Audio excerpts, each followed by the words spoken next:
नमस्कार, आप देख रहे हैं न्यूज 18 बिहार झारखंड। मैं हूं आपके साथ रुचिका राज। बुलेटिन की शुरुआत बड़ी खबर के साथ करेंगे। सियासी गलियारे से ये बड़ी खबर सामने आ रही है। रांची से बड़ी खबर, जहां सूत्रों के हवाले से खबर है कि राजनीतिक फेरबदल के संकेत हैं। झारखंड में फेरबदल के संकेत हैं। बीजेपी नेताओं के संपर्क में हेमंत सोरेन है। कई दिनों से दिल्ली में हेमंत सोरेन और कल्पना सोरेन मौजूद है।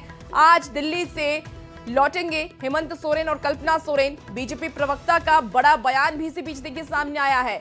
हेमंत के साथ बढ़ने की संभावना नहीं है, ऐसा कहना है। कोई संभावना नहीं है ऐसी प्रतुल शाहदेव ने ये बड़ा बयान दिया। तो रांची से आपको ये बड़ी खबर बता रहे हैं। क्या झारखंड में भी खेला होगा, ये देखना होगा। सूत्रों के हवाले से जो खबर सामने आ रही है, राजनीतिक फेरबदल के संकेत अब नजर आने लगे हैं, क्योंकि दिल्ली में हेमंत सोरेन और कल्पना सोरेन मौजूद हैं और ऐसे में वो बीजेपी नेताओं से बातचीत कर रहे हैं, मुलाकात कर रहे हैं, जिसके बाद कई सारी कयासी लगाने शुरू हो गए हैं कि क्या आने वाले वक्त में झारखंड की सरकार में कुछ बदलाव हो सकता है। बड़ी खबर आपको इस वक्त रांची से बता रहे हैं। हेमंत के साथ बढ़ने की संभावना नहीं है, ऐसा कहना है प्रतुल शाहदेव का। अब देखिए झारखंड में दलगत स्थिति क्या है वो आपको ग्राफिक्स के समझाते हैं। कुल सीटें जो हैं वो 81 सीटें। आप देखिए जेएमएम की बात करें तो 34, कांग्रेस 16, आरजेडी 4 और लेफ्ट 2। यानी कि जो मौजूदा समीकरण है वो आपको बता रहे हैं। कुल 81 सीटें हैं। बहुमत के लिए 41 सीटों की जरूरत है। और फिलहाल जो समीकरण है वो देखिए, जेएमएम 34 सीट, कांग्रेस को 16 सीटें मिली हुई हैं और अन्य दल भी उनके साथ मौजूद है और 41 सीट बहुमत के लिए चाहिए। और जो कि ये, और अगर बीजेपी के साथ संबंध होता है तो कैसा होगा, 34 जेएमएम, 21 बीजेपी, 1 एलजेपी-आरवी, 1 आजसू और 1 जेडीयू। यानी कि कुल सीटों की अगर हम यहाँ पर आपको संख्या बता दें तो 34 सीट जेएमएम के खाते में। और इसके साथ ही देखिए अभी जो आरजेडी के साथ गठबंधन है जेएमएम का, वो आपको ग्राफिक से समझा रहे होंगे। हालांकि आने वाले वक्त में क्या संकेत होते हैं ये भी देखना होगा। हमारे साथ ज्यादा जानकारी के साथ न्यूज 18 संवाददाता निरंजन हमारे साथ इस वक्त सीधे लाइव जुड़ गए हैं। निरंजन, ये बताइए, क्योंकि ये बहुत बड़ा, इस वक्त ये कहना बहुत ही जल्दी होगा कि फेरबदल होंगे या नहीं होंगे, लेकिन क्योंकि हेमंत सोरेन और कल्पना सोरेन दिल्ली में मौजूद हैं, लगातार वो बीजेपी नेताओं से मुलाकात कर रहे हैं, क्या इसके क्या संकेत मिल रहे हैं? क्या सच में आने वाले वक्त में झारखंड की राजनीति में कुछ फेरबदल हो सकता है? रुचिका, आपने बिल्कुल सही कहा कि मुख्यमंत्री हेमंत सोरेन अपनी पत्नी के साथ मोरहाबादी मैदान में नियुक्ति पत्र बांटने के साथ ही वह दिल्ली रवाना हुए। और रात में जब दिल्ली की सड़कों पर लुटियन जोन्स की बात करें तो बड़े नेताओं से दोनों मुलाकात की। ये मुलाकात 1 घंटे की नहीं बल्कि 2-3 घंटे की रही। और अब जानते हैं कि केंद्र बिंदु पूरे भारत की राजनीति का केंद्र बिंदु दिल्ली के लुटियन जोन्स होता है। यहाँ सभी मंत्री का आवास हैं, पार्लियामेंट हैं और राष्ट्रपति भवन है। और जब मुख्यमंत्री हेमंत सोरेन वहां जाते हैं और नेताओं से मिलते हैं, और लगातार इस बात की कयास लगाए भी जा रहे थे, जब झारखंड मुक्ति मोर्चा को एक भी सीट बिहार विधानसभा में नहीं दिया। अंतिम दौर की जो वार्ता हुई उसमें 2 सीट पर भी ये लोग मांग कर रहे थे, जहां 12 सीटों की बात हो रही थी, तो एक भी सीट नहीं। वहीं झारखंड मुक्ति मोर्चा ने झारखंड में आरजेडी को 4 यहाँ पर विधायक है और उनको सीटें दी गई है और तेजस्वी यादव लगातार कैंप कर रहे थे। ये बीती बात हो गई है। लेकिन अगर हम बात करें अभी, तो बड़े नेताओं से मिलने के बाद ये संयोग नहीं हो सकता है, ये प्रयोग है, क्योंकि राजनीति में संभावनाओं का जो हमेशा दौर रहता है। रुचि का एक बात और मैं बता दूं कि लगातार आप देखें कि मुख्यमंत्री हेमंत सोरेन जब प्रधानमंत्री से मिलते थे या फिर अमित शाह से मिलते थे कई कार्यक्रमों में, क्योंकि मुख्यमंत्री नीति आयोग की बैठक होती थी, चाहे दिल्ली में हो बैठक हो या फिर कलकत्ता में बैठक हो, हमेशा उनका बॉडी लैंग्वेज आप देखें कि ये बहुत शालीनता से मिलते थे, विनम्रता से मिलते थे। ये शालीनता राजनीति में बहुत मायने रखता है। बिल्कुल। जब हेमंत सोरेन,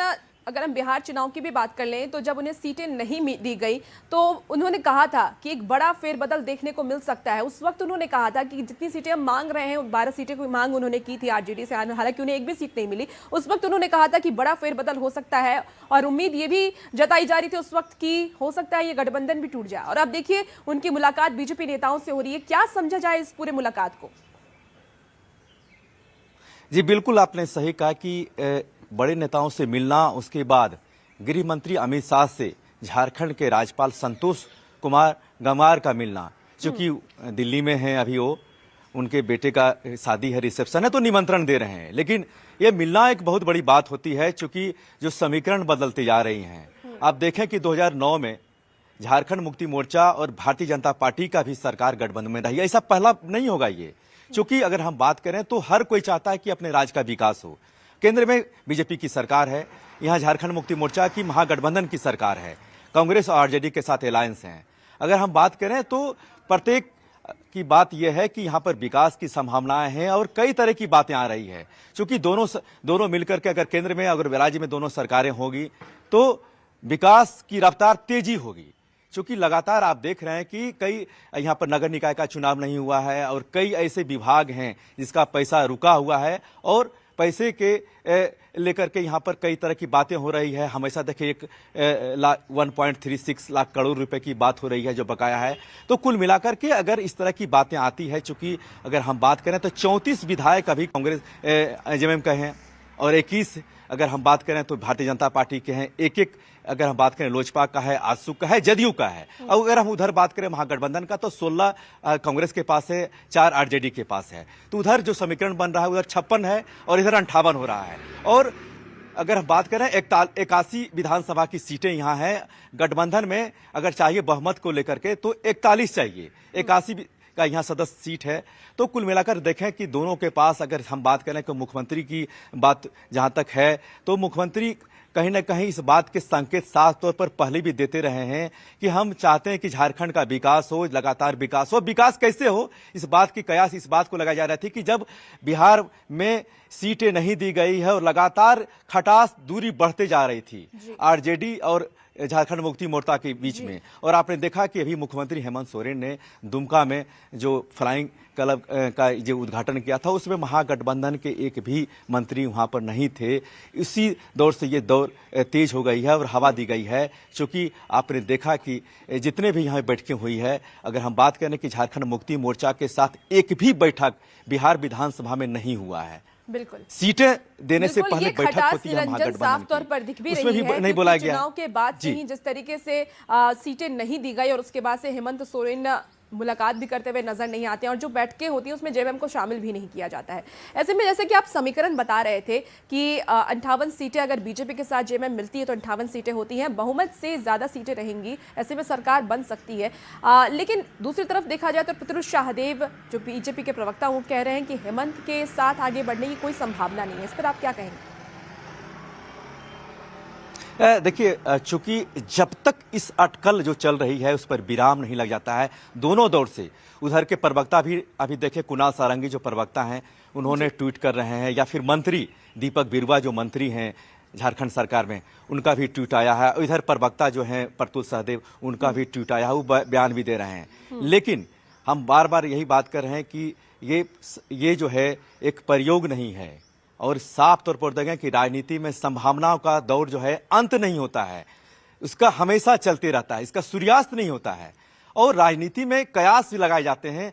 चूंकि झारखंड मुक्ति मोर्चा यहाँ पर पूरी तरह से बहुमत में है, लेकिन चूंकि केंद्र सरकार में वहां पर जो योजनाएं हैं उसको लेकर के दोनों में खटपट होती रही है। और लगातार अगर हम बात करें तो आपने देखा कि गृह मंत्री से इन्होंने कई बार मुलाकात भी किया था और बड़ी साल मैं बार बार कर रहा हूं कि हेमंत सोरेन बहुत शालीनता और विनम्रता से हमेशा उनसे मिले। हम भी अपने अभी ये कहना तो बहुत ही जल्दी होगा कि फेरबदल होंगे या नहीं होंगे, लेकिन जिस तरीके से मुलाकातें चल रही हैं, लगातार बातचीत का दौर जारी है, उससे ये उम्मीद है कि आने वाले वक्त में झारखंड में भी कुछ राजनीतिक फेरबदल देखने को मिल सकता है। हालांकि ये देखना बेहद ही दिलचस्प होगा कि क्या कुछ झारखंड की राजनीति में होता है। देखिए, वहीं अब इस पर राजनीति भी तेज हो गई है। जेएमएम का यह कहना है कि इस तरह की संभावना फिलहाल नहीं बन रही है, महागठबंधन की सरकार अपना टर्म पूरा करेगी। वहीं बीजेपी का यह कहना है कि बीजेपी और जेएमएम दो धुरी है जिसका मिलना संभव नहीं है। वहीं कांग्रेस ने भी एक बयान देते हुए कहा है कि बीजेपी एक बार हेमंत सोरेन को जेल भेज करके एक्सपेरिमेंट कर चुकी है, लेकिन उनकी औकात उसी वक्त पता चल गई। अगर बीजेपी दोबारा वही गलती करेगी तो वो निस्तनाबूद हो जाएगी। बेबुनियाद चर्चा है, कहीं कोई दूर दूर तक संभावनाएं नजर नहीं आती हैं। अब राजनीति है, कुछ से कुछ लोग बोल जाते हैं। मुझे लगता है यह सरकार गठबंधन की सरकार अपना कार्यकाल पूरा करेगी। अब फिलहाल कोई संभावना नहीं। झारखंड मुक्ति मोर्चा तुष्टीकरण में विश्वास करता है, हम स्वच्छ राजनीति में विश्वास करते हैं। झारखंड मुक्ति मोर्चा के लिए भ्रष्टाचार एक संस्थागत हथियार बन गया है। हम बात करते हैं सबका साथ सबका विकास की, वो सिर्फ अल्पसंख्यकों को आगे करने की बात करता है। हम बात करते हैं रोजगार देने की, वो लोगों से रोजगार छीनता है। तो हम नदी नहीं, हम समुद्र के दो ऐसे किनारे हैं जिनका मेल संभव नहीं है साहब। और भारतीय जनता पार्टी एक सशक्त विपक्ष की भूमिका में यहाँ पर इस सरकार को आईना दिखाने का काम करती रहेगी। दूर दूर तक ऐसी कोई संभावनाएं नहीं। देखिए, ईडी के द्वारा एक एक्सपेरिमेंट बीजेपी ने किया हेमंत सोरेन को जेल भेज करके। औकात पता चल गया झारखंड में उनको। दोबारा गलती करेगा, अभी चूंकि राज्यसभा का चुनाव है, दोबारा गलती करेगा नेस्तानाबूद हो जाएगा, मैं बता दे रहा हूं। और मैं तो स्पष्ट रूप से माननीय मुख्यमंत्री जी से भी आग्रह करना चाहूंगा, आप शेर हैं, गुर्राइए केवल मत, जरूरत पड़ेगा तो झपटा भी मारिए। झारखंड से इन लोगों का रोजी रोजगार चलता है, आप पे ये लोग डिपेंड है, झारखंडियों पे ये लोग डिपेंड है, भाजपा के लोग। आप इन लोगों पे डिपेंड नहीं है। देखिए, इसी बीच रांची से एक और बड़ी खबर आ रही है। आज दिल्ली से लौटेंगे मुख्यमंत्री हेमंत सोरेन। 4 दिसंबर को सत्तारूढ़ गठबंधन विधायकों की बैठक होगी और देखिए इस बैठक में वो भाग लेने वाले हैं। 5 दिसंबर से विधानसभा का शीतकालीन सत्र शुरू हो रहा है। तो रांची से आपको बड़ी खबर बता रहे हैं, आज दिल्ली से मुख्यमंत्री हेमंत सोरेन वापस रांची लौटने वाले हैं। 4 दिसंबर को सत्तारूढ़ गठबंधन विधायकों की ये बैठक भी होगी और इस बैठक में सीएम सोरेन शामिल होंगे 5 दिसंबर से, क्योंकि विधानसभा का शीतकालीन सत्र शुरू हो रहा है। इसी बीच देखिए, दिल्ली से एक और बड़ी खबर सामने आ रही है। अमित शाह और संतोष गंगवार की मुलाकात हुई है। बड़ी खबर आपको सियासी गलियारे से बता रहे हैं, झारखंड के राज्यपाल के शाह से मुलाकात हुई। बड़ी खबर आपको दिल्ली से इस वक्त बता रहे हैं, जहां अमित शाह और संतोष गंगवार की मुलाकात हुई है। तस्वीरें टीवी स्क्रीन पर भी दिखा रहे हैं आपको, जहां देखिए झारखंड के राज्यपाल संतोष गंगवार और अमित शाह दोनों बातचीत करते नजर आ रहे हैं। इस वक्त की ये बड़ी खबर सियासी गलियारे से है, जहां अमित शाह से संतोष गंगवार मुलाकात कर रहे हैं। और रांची से इसी बीच एक और बड़ी खबर आ रही है। 5 दिसंबर से शीतकालीन सत्र की शुरुआत होने वाली है। 5 से 11 दिसंबर तक विधानसभा का सत्र चलेगा। 8 दिसंबर को पेश होगा अनुपूरक बजट। तो 11,000 करोड़ का बजट पेश करेगी मैया योजना को बड़ा आवंटन संभावित है। तो बड़ी खबर राज्य से बता रहे हैं, शीतकालीन सत्र की शुरुआत 5 दिसंबर से होने वाली है। 5 से 11 दिसंबर तक विधानसभा का सत्र चलेगा। 8 दिसंबर को पेश होगा अनुपूरक बजट। और देखिए, झारखंड विधानसभा के शीतकालीन सत्र के शुरू होने से पहले राज्य में सियासत तेज हो गई है। जेएमएम ने विपक्ष पर निशाना साधते हुए कहा कि हम साफ नीयत से सदन चलाना चाहते हैं, आप मुद्दा उठाइए, हम हर सवाल का जवाब सदन में देंगे। जनता की गाड़ी कमाई सदन पर लगती है और इसीलिए हंगामा नहीं, बहस होनी चाहिए। वहीं बीजेपी ने पलटवार करते हुए कहा कि जेएमएम गठबंधन सुनने की आदत ही नहीं रखता। छात्रों पर लाठीचार्ज, बेटियों की आवाज पर चुप्पी और सवाल पूछो तो मंत्री खामोश। जनहित से जुड़े मुद्दे इस सत्र में उठाए जाएं, यही उम्मीद करते हैं विपक्ष के साथियों से। जो भी कार्य दिवस है उसका सकारात्मक रूप से उसका उपयोग किया जाए, बहस हो, स्वस्थ बहस हो, झारखंड और झारखंडियों के हित में हो। सरकार बहस को तैयार है, हर विषयों पर जवाब देने को तैयार है, लेकिन कुछ विषय ऐसे हैं, कुछ प्रश्न ऐसे हैं जिसके जवाब विपक्ष को भी देने होंगे। लेकिन इस सत्र सिर्फ सरकार अपना तो औपचारिकता निभाती है, दूसरा उसका अपना बिजनेस अनुपूरक करवाती है। विधायकों का सवाल का जवाब तो होता नहीं है। आम जनता की तो यही स्थिति है, आम जनता की समस्याओं को विधायक विधानसभा के अंदर उठाना चाहते हैं। खास करके नए विधायक आते हैं तो उनमें मन में एक हौसला रहता है कि भाई अपने क्षेत्र के लिए कुछ करें, लेकिन विधानसभा की जो स्थिति होती है जग जाहिर है। देखिए, रांची से इसी बीच बड़ी खबर आ रही है। झारखंड में पेसा लागू होने का रास्ता साफ हो गया है। कैबिनेट की अगली बैठक मंजूरी संभव है। 3 मंत्रियों की आपको बता दें कि आपत्तियों का निकला समाधान। कल्याण मंत्री चमरा लिंडा, कृषि मंत्री शिल्पी नेहा तिर्की और भू राजस्व मंत्री दीपक बेरुआ को थी आपत्ति। खान एवं भूतत्व विभाग ने इस भी दर्ज की थी आपत्ति। तो देखिए, बड़ी खबर आपको इस वक्त रांची से बता रहे हैं, जहां कैबिनेट की अगली बैठक मंजूरी संभव है। 3 मंत्रियों को इसे लेकर के आपत्ति थी, जिसका समाधान निकाला गया। और देवघर में बीजेपी कार्यालय में उद्घाटन के 2 दिन के बाद आज पहली बैठक आयोजित की गई, जिसमें कि राष्ट्रीय अध्यक्ष जेपी नड्डा के 6 दिसंबर आगमन की तैयारी पर चर्चा हुई। बैठक में जिला, मंडल और प्रखंड स्तर के नेता शामिल हुए। युवा मोर्चा अध्यक्ष आशीष दुबे ने बताया है कि राज्य स्तर पर भी बैठक कर तैयारियों को अंतिम रूप दिया जाएगा। नवंबर को हमारे राष्ट्रीय अध्यक्ष आदरणीय जेपी नड्डा जी का आगमन देवघर हो रहा है। भारतीय जनता पार्टी का एक कार्यालय हम लोगों को मिला है कि भाई संगठन का एक कार्यालय हम लोगों का बन के तैयार हुआ है, उसका उद्घाटन करने के लिए वो आ रहे हैं। उसी के निमित्त हम लोग तैयारी बैठक में लगे हुए हैं, किस प्रकार से हम लोग उनका सम्मान करें, उनका वो आएंगे किस तरह की तैयारी करें, उसी को लेकर हम लोग यहाँ पे उपस्थित हुए हैं। राज्य से इसी बीच एक और बड़ी खबर, जहां 29 दिसंबर को जमशेदपुर आएंगी राष्ट्रपति द्रौपदी मुर्मू। आपको बता दें कि ओलची की लिपि के शताब्दी वर्ष कार्यक्रम में वो शामिल होंगी। पंडित रघुनाथ मुर्मू ने लिपि किया था आविष्कार। तो एनआईटी जमशेदपुर के दीक्षांत समारोह में शामिल होंगी राष्ट्रपति द्रौपदी मुर्मू। बड़ी खबर आपको रांची से बता रहे हैं, 29 दिसंबर को जमशेदपुर आएंगी राष्ट्रपति द्रौपदी मुर्मू।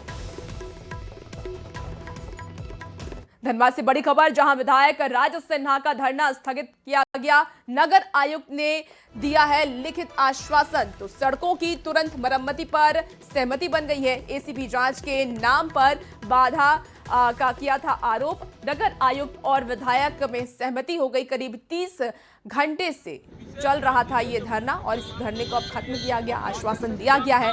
विधायक राज सिन्हा का धरना देखिए स्थगित कर दिया गया। नगर आयुक्त ने लिखित आश्वासन दिया है, जिसके बाद इस धरने को खत्म किया गया। दिया है कि जल्द से जल्द हम लोग इसको अब केवल चिट्ठी स्तर तक नहीं, व्यक्तिगत प्रयास करवाएंगे। हम लोग विभाग से ही बात करेंगे, माननीय मंत्री से ही बात करेंगे और जल्द से जल्द यह एसीबी का एनओसी का अड़चन समाप्त करा करके कार्य की शुरुआत कराएंगे। सूचित है, हमारे विधायक अवगत करा दिया गया है। जितने भी स्कीम्स हैं जो फंसे हुए हैं, सब एसीबी का जांच चल रहा है। अभी तक उसे नहीं मिला, उसे मिलेगा तो हम लोग काम करेंगे। टोटल 38 स्कीम है। इसी